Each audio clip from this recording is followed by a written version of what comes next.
Sylhet international স্টেডিয়ামে BPL cover করছেন সহকর্মী শাহরিয়ার হোসেন। সরাসরি যুক্ত হচ্ছেন তিনি। শাহরিয়ার, দর্শকের উত্তেজনা কেমন দেখছেন আজকের ম্যাচটা নিয়ে? বলুন যে দর্শকদের উত্তেজনা কেমন দেখছেন? দর্শকদের উত্তেজনা যদি কথা বলি তাহলে সেটা হাজার গুণে বেশি, অনেক গুণে বেশি। অন্তত আমি যদি বলি যে মিরপুরে আমরা যেরকম দর্শক দেখেছিলাম তার থেকে অনেক বেশি। আমি যদি আমার বাইরের দিকে একটু দেখাতে চাই, যে দেখতে পাচ্ছেন দর্শকদের দীর্ঘ লাইন, সবাই সকাল থেকে দাঁড়িয়ে আছে এবং এই লাইনটা কিন্তু এই টিকিট কাউন্টার ছাড়িয়ে রাস্তা পর্যন্ত চলে গিয়েছে।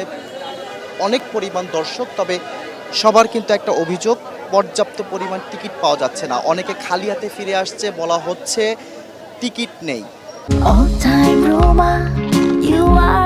All time Roma.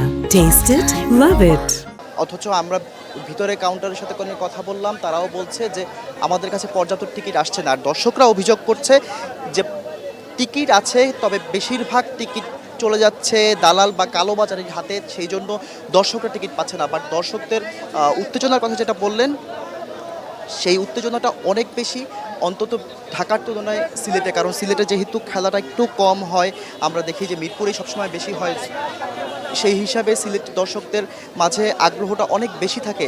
হ্যাঁ, আর যারা টিকিট পাচ্ছেন তাদের হয়তো বা একটার বেশি টিকিট দেওয়া হচ্ছে না, কিন্তু তাদের সাথে যখন কথা বলছি তখন তারা বলছে যে অনেক দালাল আছে যাদেরকে 5-10টা করেও টিকিট দেওয়া হচ্ছে। এবং সবচাইতে বড় কথা হচ্ছে, এখানে যে মহিলা বুথ আছে, ওই মহিলা বুথে যারা টিকিট কিনতে আসছেন সেই মহিলারা বেশিরভাগই জানেন না যে কার খেলা,